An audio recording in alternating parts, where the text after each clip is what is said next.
The Powers Project. Berlin, how are you today, young man? Yes, sir. I'm good. How are you? I'm doing great. It's good to have you back on the show. I wanted to have you on because I saw that you have a new release for this is the first song you've released in a while, isn't it? In about 2 years, I think. Yeah, Pretty much 2 years. the, And the pandemic, pretty much. yeah, the pandemic kicked in when the last release came out, and ever since it was hard to perform and everything. So we took that time and prepared something new for you guys. Yeah, and so tell us a little bit about the song. We're gonna have it in. We're gonna have it at the end of the show to play us out.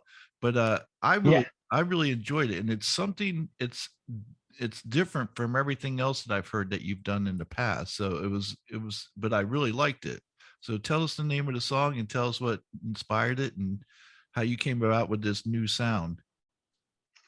Yeah, I mean, like I said, it took about 2 years to get this new music going. So there's a lot behind it. The song that we just released currently is called "What's the Use," and it's actually a cover song by Mac Miller. So it's a kind of a different genre for the music that we're doing usually. But I think what inspired us to do that was with the pandemic kicking in and not having an opportunity really to play shows and everything. I also felt very uninspired at that time, and but I knew I wanted to create something new. So I went to Lewis, the drummer of the band, and said, "Hey, what do you say if we do it differently? Usually I would have a couple of songs and we would put them together, but this time that was not the case. So I said, why don't we choose a cover song, something we both agree on lyrically and musically, and think of what do we want to sound like for the new record and apply that on that cover song and kind of tease with the new type of sound that we're going for, at least, with the instruments and everything. And that song came up naturally, and uh, we're pretty proud of it. It's a new energy, and I think it's a good way to start the whole new cycle of our new music coming. So so the rest of the songs that are going to be on the album will be similar to this cover song that you did. What's the use? Kind of yeah, and kind of no. I mean, from the instruments, yes, and kind of a new hint that there's also going to be some more upbeat type of sounds. I think this song specifically, "What's the Use," is a little bit more hip hoppy, if that makes sense, hip Yeah, hopish. yeah.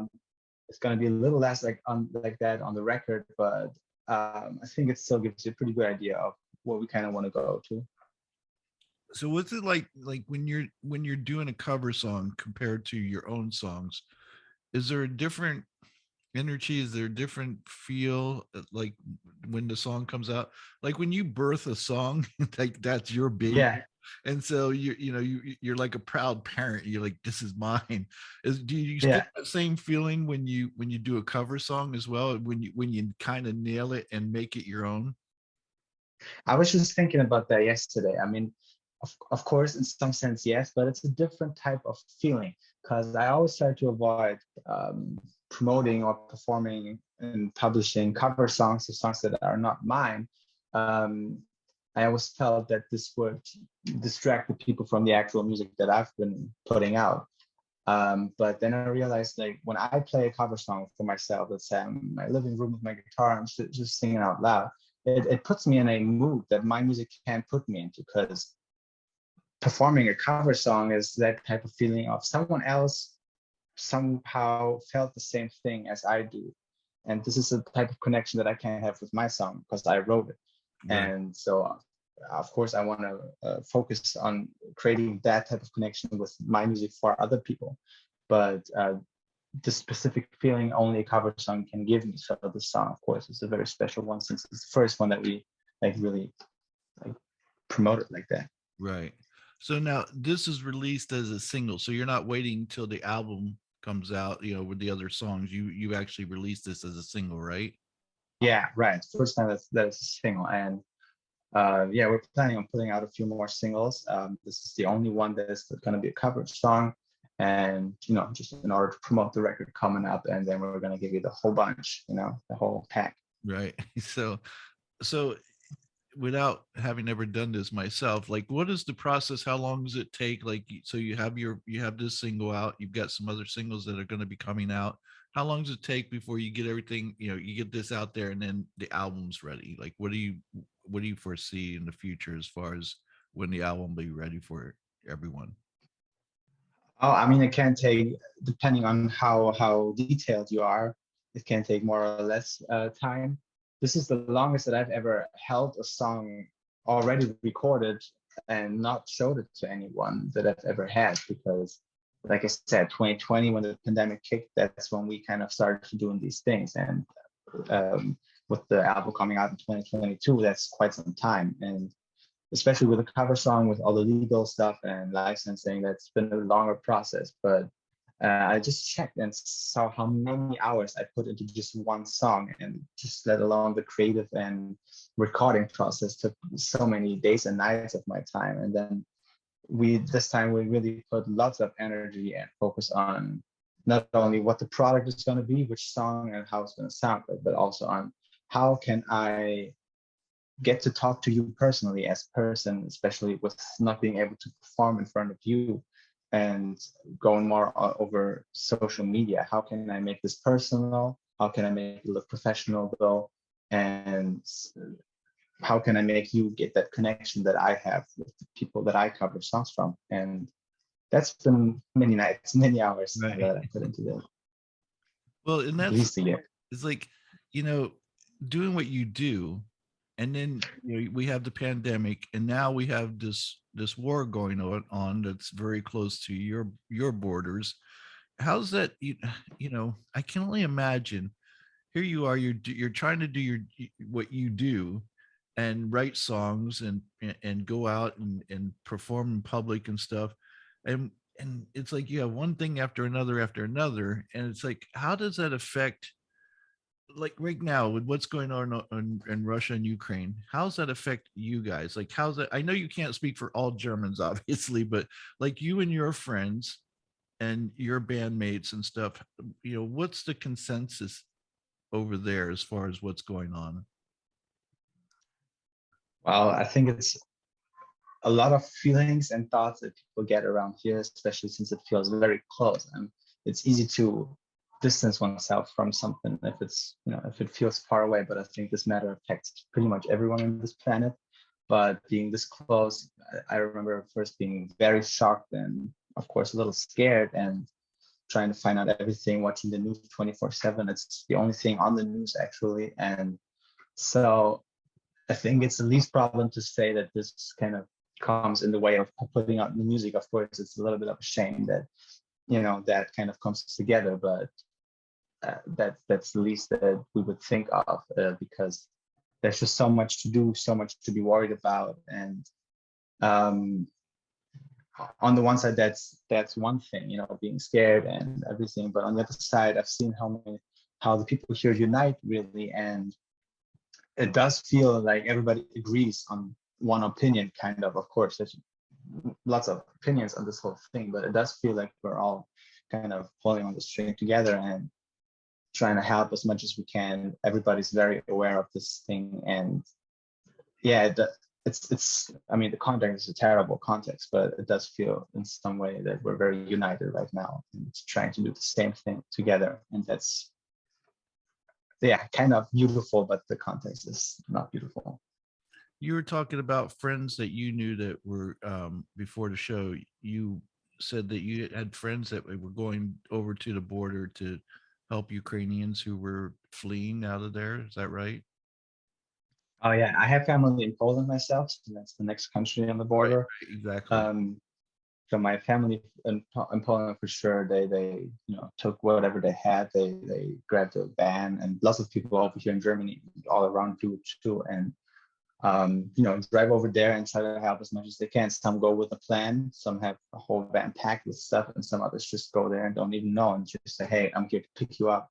I'm here to help you." And uh, me myself, I've been with these people and donating stuff and everything. I haven't been to the border yet, but just today when I was in the office working my regular job, even here, we had a meeting today and we talked about, hey, how can we as a company support this whole thing? How can we donate? So let's all come together, put whatever we have to donate, let's get it together and drive it over there. So I think there's lots of people doing that, and that's a nice thing. But I'll tell you, it's nice to see the countries coming together to help out and to be united on this front. And you kind of made a point there just a second ago. This does affect everyone, even though you're much closer, to the border than we are. When you have a superpower such as Russia, and they have nuclear, you know, weapons, everybody's close. So there's really Yeah. it doesn't matter where your borders are. There's no escaping it. So so you make a good point there. Of course, I know that we all hope there's a resolve with this, and that it comes soon. And so I was just wondering what the people want over there. I know they want peace, but are they looking for, like, do they think that Putin's going to get what he wants? Do they hope that Ukraine, they find a compromise somewhere? Is that the basic thought over there? Uh, well, I guess so. Obviously, we want to compromise on this whole thing. I I've heard a lot how people say that Putin is kind of hard to read as of now, that he's kind of changed the personality and or the way he appears in the public, and uh, that gives you kind of the feeling that you don't really know where this is going to. What is the end goal here? Um, I mean, it's what they say on the news all the time. This war is about peace in some sense. It's kind of paradox, but everybody wants peace here, and that's what we all come and unite for. But I really cannot say what the end goal here is, because I see how careful every single decision is being made, because it's just every decision being made can lead to some sort of that this escalates even further. So I think there's no right way right now to make one step. I don't think so. Yeah, I think you're right. I think that we have to be as cautious as we possibly can, simply because you know this could start World War III, and and that's not something I don't think anyone wants. I know the Russian, you know I don't know them personally, but I can pretty much assure you, the Russian people don't want it. We don't want it. You don't want it. No, nobody wants that. No, because there's no winners. No matter who comes out on top at the end, there'll be so much death that there won't be a winning side. And since Yeah, you know sure. nuclear weapons aren't going anywhere, it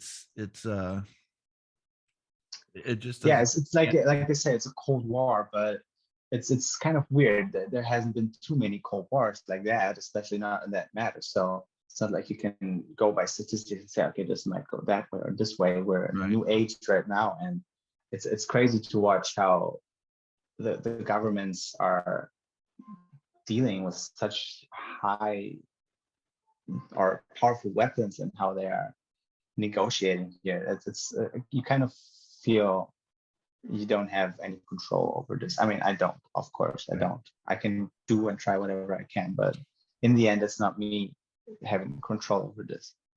Well, one of the things I was thinking about is that as men who are in power get older, we need to get them get them out of power, because the older they get, the less time they have on this planet, and it's almost like they don't care as much as the rest of us who still have some time here on this earth. So I go, Yeah, that's one of the thoughts you get, right? Like, what if right, he doesn't let's get some care? younger people in there who are going to be around for a while, who would think twice before doing Yeah. something like this.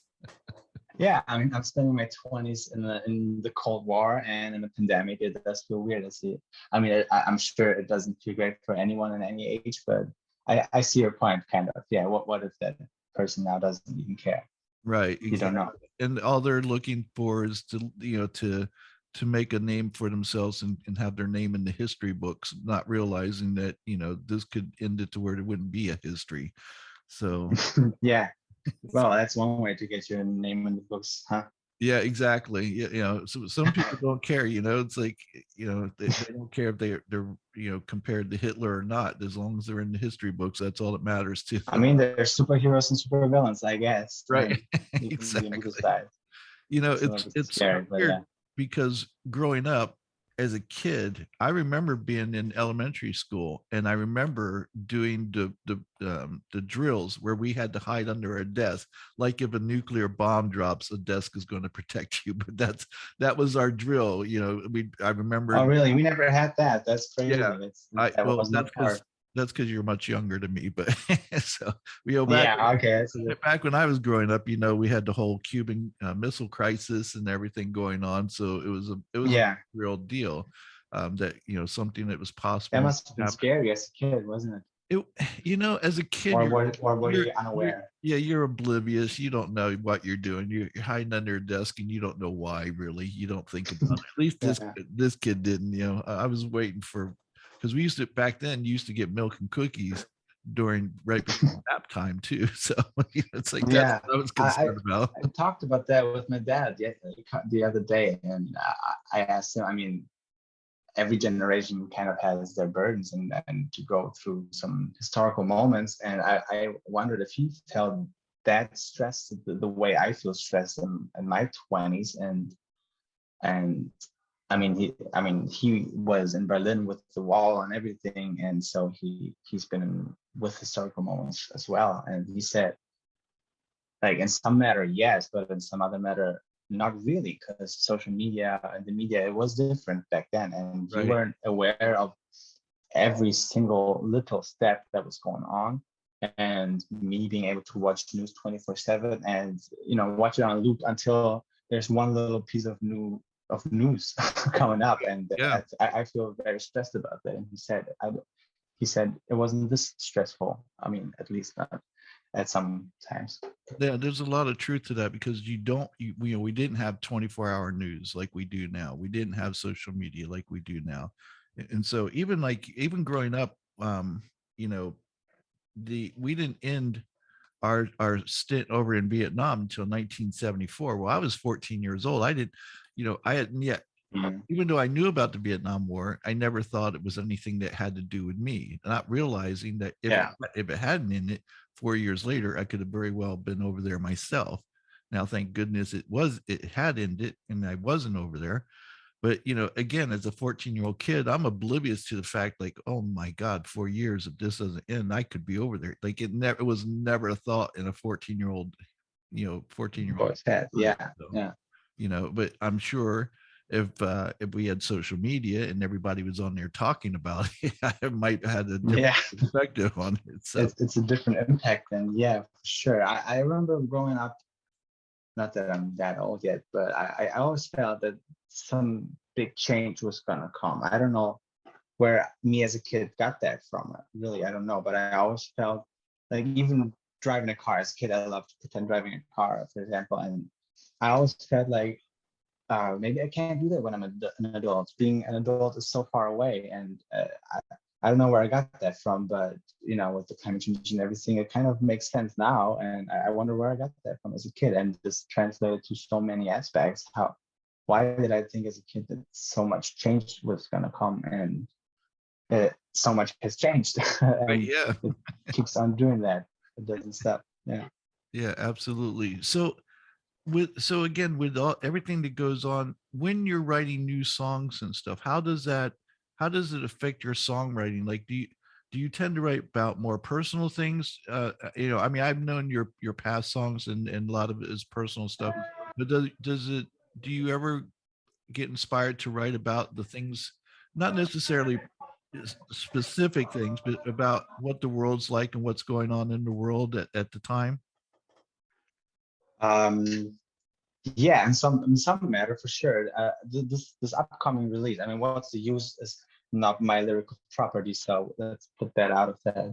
But anything else that's going to come up is my own personal content, and um, it, it's the most complex world that I've ever created, lyrically as well as musically, and of course this goes into that. political events, anything is outside of me. I'm always trying to put my personal perspective into this, but I always try to give it more than just this one meaning, this one sense. I always try to, okay, this is maybe my perspective, but there's also an outside perspective. And this new record, I'm not going to tell the name yet because that's going to be the whole work, but it's a fictional place, and the one sense that I've written it in, and every lyric that I say takes place in that fictional place. But with every meaning and metaphor or whatever I put into that, I always try to give this one line an actual meaning in my real world as well. So this translates to these two places, and there is some of that in there. I think it's very hidden because my songs usually don't just say, it's not just one love song or one breakup song. It's usually that may take part of the song, but it's usually just a line or two, because I always felt that if you give a bigger topic less words, it has more impact. There's much more to think about that, and if that hits you, that one line, and it doesn't give you much more context, then your head is going to do the rest of the work, and hopefully it adds up and makes sense at the end of the record. So when you write your own songs, is this just entirely you, or is this a collaboration with your band members? Like, does anyone ever help you come up with the lyrics or with the tune itself, like the music, or is this something that just is in your head, and you go to them and you go, here's what I got? So as of now, the band is just Louis and me. So we're the duo. He's on the drums mainly. He plays, actually he plays piano too, and he just loves music. So he's had different instruments in his hands every now and then as well. I'd say 99% of, well, lyrically, I do all the writing, 100%. Musically, it's a much bigger part on my side. Before the band was started, of course, it was just me having songs, and I showed them to him, and he helped me came up with some of the beats. And now, usually I have a big construct of the song done lyrically and melodically, and there's certain parts that I just struggle with sometimes with speed, or does that order and following make sense? And that's where he comes in, and we discuss these things, because this record has become so much more complex to what I've done before, and there's so much more thought in it. I always like to think of my records as concept records. So, but with this one, I feel that every single note being played and every single word being said is really thought through, and that's what makes it so much harder to finish a song. Now, usually I would write a song and it's one session and it's done, and this time there's for some songs months of work on it, and that's where Louis comes in and helps me put it together, if that makes sense. Okay, so when you're out performing now, forgive me because it's been a while since I've been out. So, yeah, it's been a while, it's but just you and Louis. So when you're playing, do you have like soundtracks of the bass? Like, are you playing the guitar? Because I know you in the video you're playing the bass, you play the guitar. I would imagine Louis is playing the drums, the piano, whatever musical. So since you two can only play one instrument at a time, do you have soundtracks for the other instruments when you go out and perform in public? yeah, of course, we want to give as much of the album experience to the audience as much as possible. But being only two people, that's of course hard. All the instruments that we're holding in our hands, and the words that I sing, it's all live, of course, because I grew up with rock bands and I didn't even know what's playback. And but it's always been a struggle to find bandmates that you could rely on the one side. They were technically there where I was. Not that I'm technically a master, but at least I had a clear vision. And I always felt that was a problem. So when I moved to the States where we met, I didn't have a band. So I tried to either perform acoustic just by myself, or I had a full playback. And then I realized that's not appealing to the crowd. There's dynamics missing. And I'm very glad that Louis joined the band, because now he gives the missing dynamic. He's on the drums. He's the actual beat of the song. He's the rhythm. And So there's a half playback is what we call it. So everything that is not being played live is on the playback. Um, and everything that is being played on stage is going to be live. And it gives me a little bit of freedom to also walk around, to not play the guitar all the time, but to interact with the crowd. Um, yeah, it's been a while, so I'm realizing I'm missing that feeling, to interact with the crowd, run around. It's been basically just band practices and preparing for a case of a show. So we're working on that. So I hope this year it's going to be different. So places are opening back or open back up, and now it's just a matter of you getting gigs and performing it out in public again. I mean, booking is hard enough as it is, Right. Yeah. especially when I mean, as much effort as we put into it, we're still, in some sense, no names, no ones in the music industry. So, of course, you got to get someone's attention first. And with the places being shut down, you can imagine there's hundreds of bands applying for that one gig. And yeah, that is hard. And well, we're in the middle of the organization of these things. And we're realizing it is very complicated right now because in the German news it said, okay, in the coming week or two, most of the COVID restrictions are going to loosen up. But then again, I watched news today where they said, well, actually the cases aren't that good. Maybe we should not loosen it up. So organization is just a nightmare because you cannot plan ahead. If I'm a big act like Justin Bieber or something, it's different. I can make the big plans, I can book an arena, but for the smaller places and venues, I don't think it's fun for either part, neither the bands nor the people hosting. Gotcha.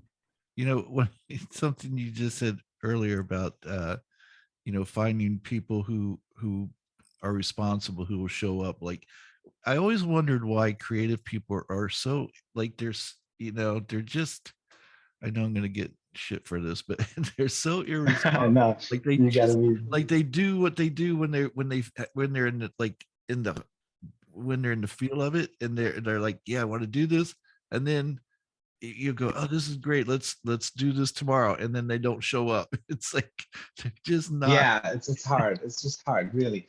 I mean, and you gotta respect that too. Of course, not everybody's gonna share my vision or your vision, and right. therefore it's hard to even just communicate what's your vision, so people could say, okay, hey, I totally get it. Let's do that. So that just the communication is hard enough. Creating something that hasn't been there yet, how are you going to communicate that? So I have this idea, but I cannot show you yet. Right. So that alone is the crazy part. And growing up trying to be a musician, I just learned, man, it's not that easy, and it takes lots of that romantic aspect of creating art away, and you adapt to it. And I just learned that people, it's a you got to approach certain people in different ways to make it work, and you just got to cut the wrong people out as early as possible. And I'm noticing how I get that sight a little more and more, whether I know this person's gonna help me or I can help that person or not. And it's just something you gotta go through. I'm afraid. I'm afraid you gotta go through that. Is there any desire on your part that as your music grows, as you grow, to add band members at that point, or do you want to keep it the way it is between you and Lewis? Tough question. Really don't know. Like I said, I love watching the bands play with no playback and just being able to jam on stage or loop one part of the song for minutes because the crowd is going wild or whatever. And with the playback, you're always restricted to, Right.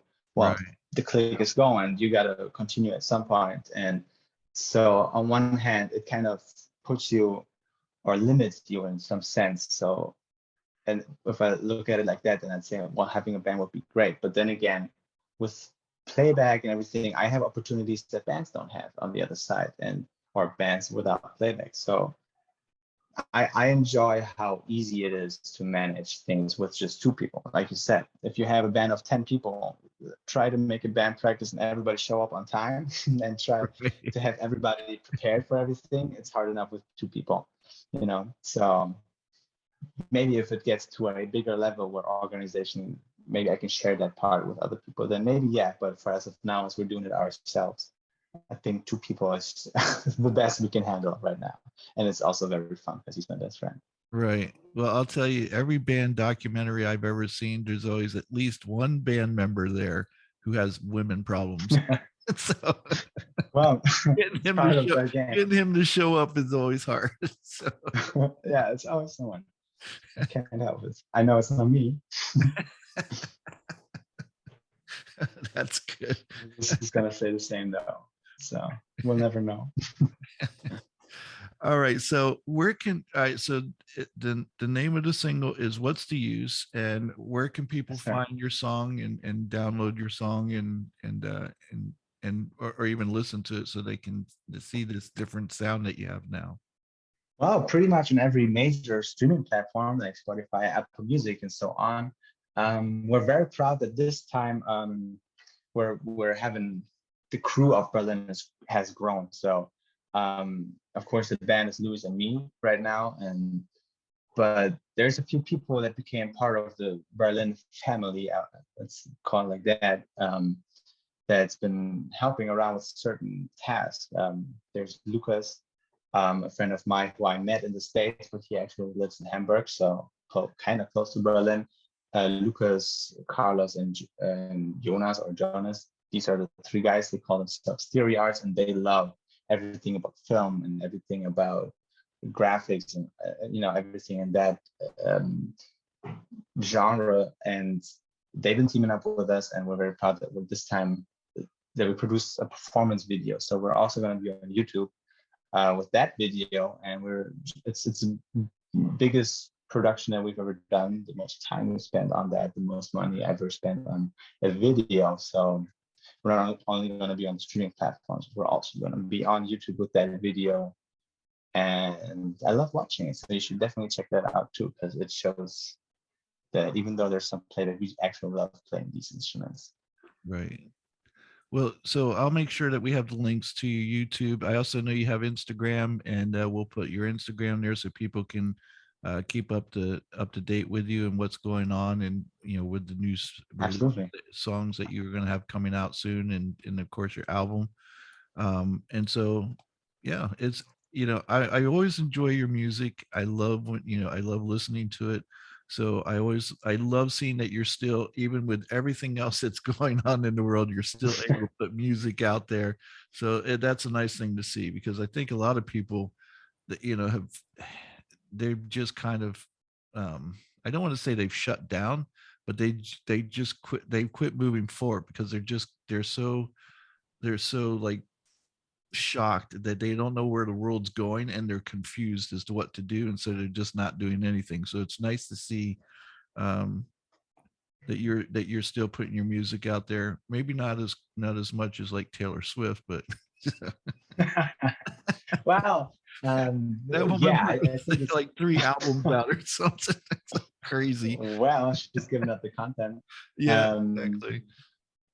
yeah, we're putting lots of work in, so I'm proud that soon there's going to be more. And I mean, the day I stop putting out music, I don't know what will be going on in my life then, because it's the one thing I work for. It's the one thing I live for.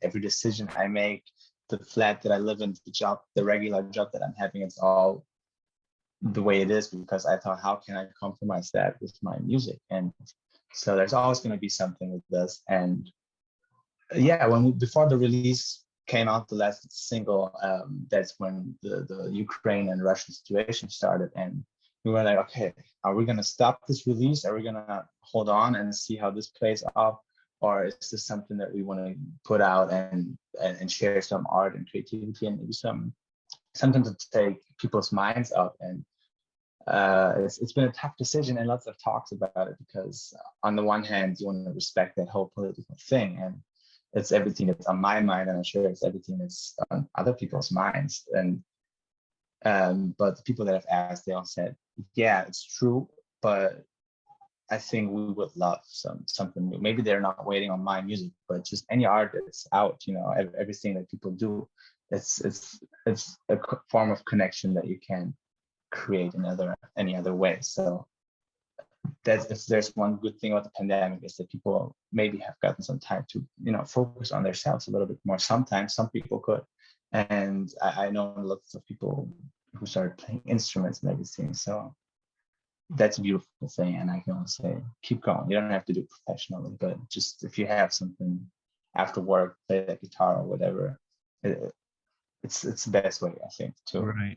get your Yeah. mind off a little bit.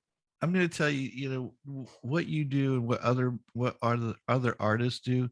It's so important.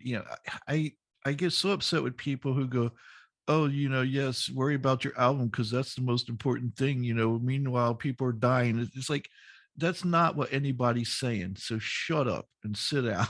I hate people who always looking Yeah, for something to complain about. It's like, do you understand that it's because of music? Like music is a huge part of it, obviously, that we're able to get through things on a daily basis, like war, like yeah, pandemics and yeah, stuff. It gives us hope, it gives us joy, and you can't just go around walking around miserable because of all the things that are going on in the world, because there's always something going on. And again, like we talked about earlier, especially nowadays, because you can't get away from it. Every little skirmish just about that goes on in the world because it's right in front of your face. When I was growing up, yeah, you didn't hear about things that were going on in Miramar or other places of the world. You were too worried about what was going on at your own in your own home country, and we had plenty of yeah, stuff right. going on here that we didn't. Now you're bombarded with problems all across the world. And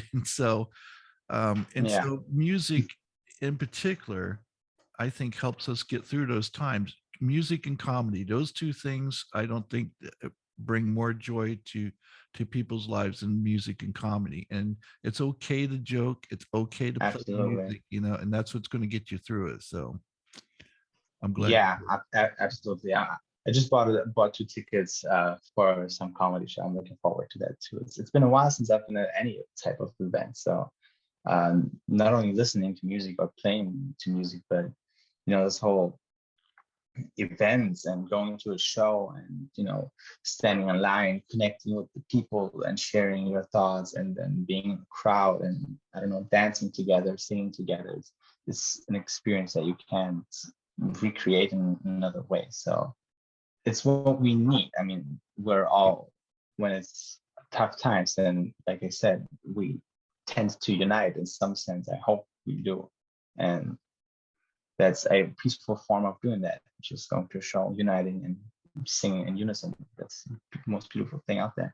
You're right. That's very profound. And seriously, that's exactly it's just it's the human experience for us to come together in difficult times and to get through these times.